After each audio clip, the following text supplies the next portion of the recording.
Halo semuanya, selamat sore. Kembali lagi dengan saya Setio dari Belajar Forex. Ya, kali ini kita akan sharing nih salah satu berita ya tanggal 22 Juni mengenai forex trading di seputar forex.net. Ya, kali ini kita bisa melihat bahwa perjuangan The Fed melawan inflasi masih cukup panjang, di mana dolar Amerika Serikat melemah pasca testimoni Powell terkait arah kebijakan The Fed dalam menekan inflasi. Selain itu juga aksi pasar membuat dolar sulit bangkit. Ya, kita bisa lihat di sini ada chart di mana cukup turun ya dolar indeks karena merosot hingga menyentuh level psikologis di 102.0.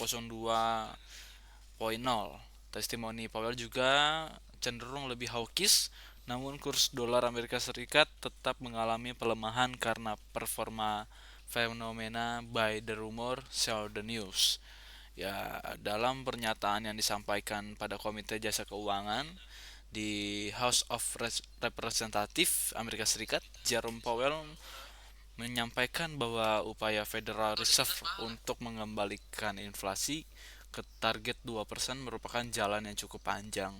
Powell juga menyebutkan bahwa inflasi bergerak agak moderat sejak pertengahan tahun lalu karena indikator inflasi PCE menjadi dasar untuk penentuan arah kebijakan secara substansial telah turun dari puncaknya sekitar 7% menjadi 4,4% pada bulan April 2023. Tetapi tren ini juga mengalami penurunan inflasi Amerika Serikat akhir-akhir ini karena semakin melambat sehingga proses untuk menurunkan inflasi cukup panjang.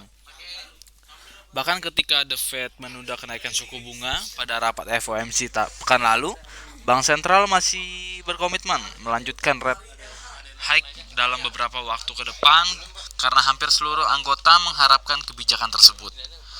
Powell juga melanjutkan bahwa rekan-rekan anggota dan dirinya memahami kesulitan yang dialami akibat inflasi tinggi dan kami tetap berkomitmen menurunkan inflasi kembali ke target 2%. Powell mengungkapkan hal tersebut di hadapan anggota House of Representatives yang dikuasai oleh Partai Republik. Powell juga kemudian memaparkan bahwa kekuatan pasar tenaga kerja Amerika Serikat yang berkelanjutan dan pertumbuhan moderat menunjukkan bahwa dampak penuh dari kenaikan suku bunga memungkinkan belum tampak pada perekonomian secara keseluruhan. Kami telah melihat efek pengetatan kebijakan pada sektor ekonomi yang paling sensitif terhadap suku bunga seperti perumahan. Bagaimanapun juga akan membutuhkan waktu untuk melihat dampak penuh dari pengetatan kebijakan moneter, terutama pada inflasi.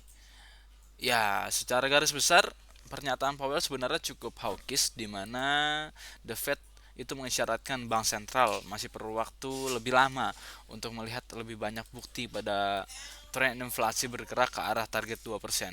Hal ini membuat dolar gagal pulih dari tekanan buy the rumor, sell the news yang dilancarkan pasar sebelum testimoni. Kita akan coba next untuk berita selanjutnya.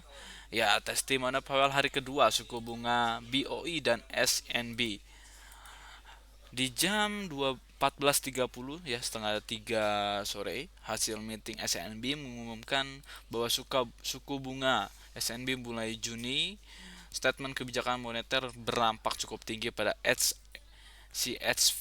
Ya, tidak seperti bank sentral negara-negara mata uang lainnya yang mengumumkan suku bunganya per bulan. SNB justru mengumumkan suku bunganya per 3 bulan atau per kuartal. Kita bisa lihat di sini juga ada cukup grafik ya dari suku bunga SNB. Tertinggi dia menaik sampai plus 3,5% pada bulan Juni 2000 dan terendahnya mencapai minus 0,75% pada bulan Juni 2015. Sejak hal tersebut menerapkan suku bunga 0,0% pada Agustus 2011, SNB memotong suku bunganya dua kali masing-masing sebanyak 0,25% pada 18 Desember 2014 dan 0,50% pada 15 Januari 2015. Bersamaan dengan beritanya breaking news suku bunga Bank Sentral yang mendadak ditebas euro sampai terjun bebas pelepasan pegging. ya CHF terhadap euro yang berjalan kurang lebih selama 3 tahun. Suku bunga acuan juga sebesar 0,75% minus, dan ini adalah yang terendah sejak tahun 2000. Sejak bertahannya lebih dari 7 tahun pada bulan Juni 2022, SNB secara mengejutkan menaikkan suku bunga acuan sebesar 50 basis poin atau 0,50 menjadi minus 0,25% pada September 2022. Suku bunga kembali juga dikerek sebesar 75 basis poin atau 0,75% menjadi plus 0,50%, yang dimana kenaikan tersebut ternyata dipicu oleh tingginya inflasi pasca pandemi COVID-19 bulan Desember 2022, di mana kembali dinaikkan menjadi 0,50% menjadi plus 1%.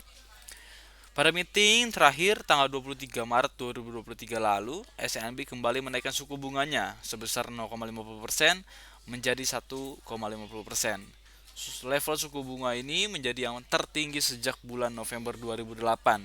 Statement menyebutkan bahwa kenaikan suku bunga kelanjutan ini mungkin saja dilakukan untuk memastikan stabilisasi tingkat inflasi dalam jangka menengah.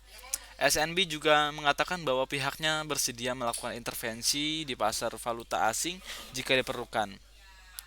Pada proyek inflasi, Bank Sentral melihat data-data inflasi tahunan sebesar 2,6% untuk tahun 2023 dibandingkan dengan proyeksi sebelumnya yang hanya sebesar 2,4%.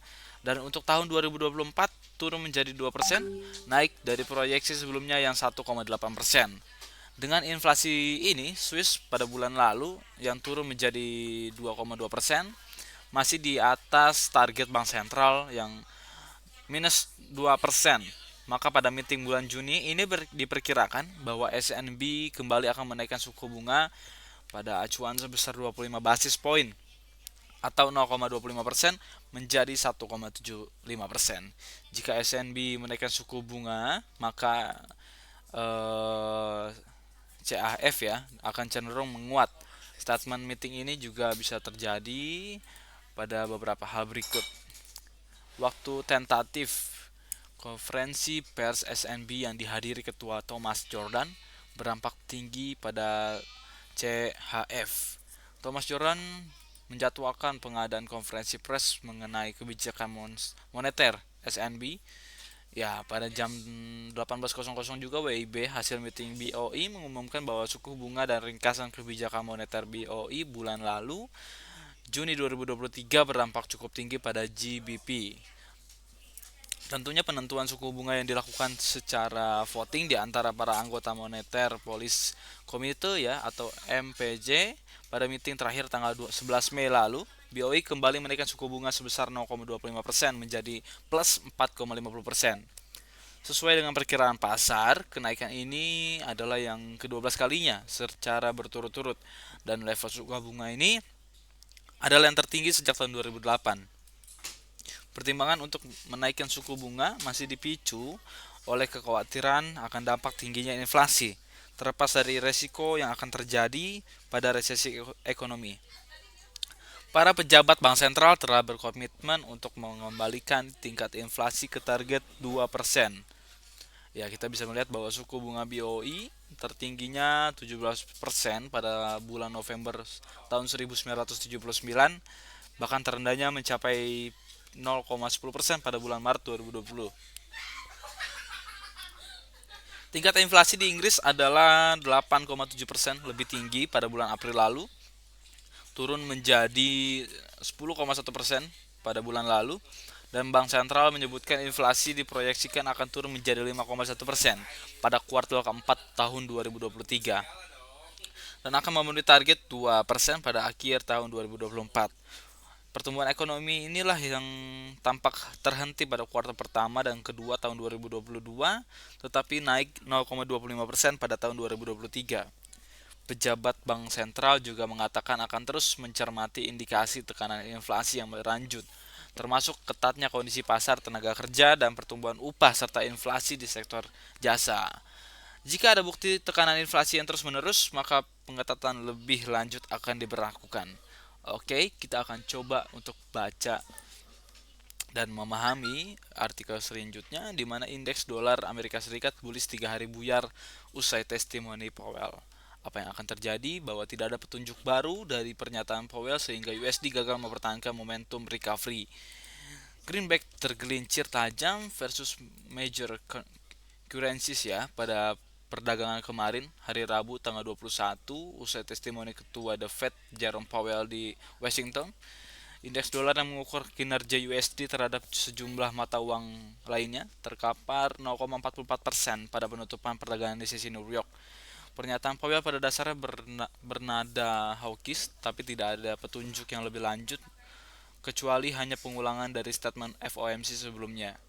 Dolar Amerika Serikat yang sempat bergerak menguat berbalik melemah setelah testimoni. Grafik daily di bawah ini adalah setup di mana Fibonacci terhadap indeks dolar berdasarkan upswing dan dari level terendah April hingga tertinggi di bulan Mei. Kita bisa melihat bahwa harga tertingginya menyentuh harga di 104.500, terendahnya menyentuh 101.000. Ya, dari chart daily di atas sebetulnya kita bisa melihat bahwa terlihat berupaya recovery atau bangkit dengan kenaikan 3 hari berturut-turut. EMA-50 tersentuh tapi kehilangan tenaga untuk menutup candlestick di atas kurva dan kemudian melorot turun menembus level 102.28 atau 61,8%. Ya, aksi harga tersebut malah membuka prospek bearish dari level tertinggi Mei yang akan beresiko mengancam level 101.62 atau 78,6%. Skenario ini tentu valid di mana selama ini DXY bergerak di bawah 102.28. Sementara itu hingga pukul 12.01 WIB DXY tercatat naik tipis 0,01% di kisaran level 102.09. Oke, mungkin sekian cukup pada hari ini tanggal 22 Mei. Semuanya akan terus berlanjut setiap hari, jadi terus saksikan belajar forex di channel The Smith. Thank you semuanya and see you.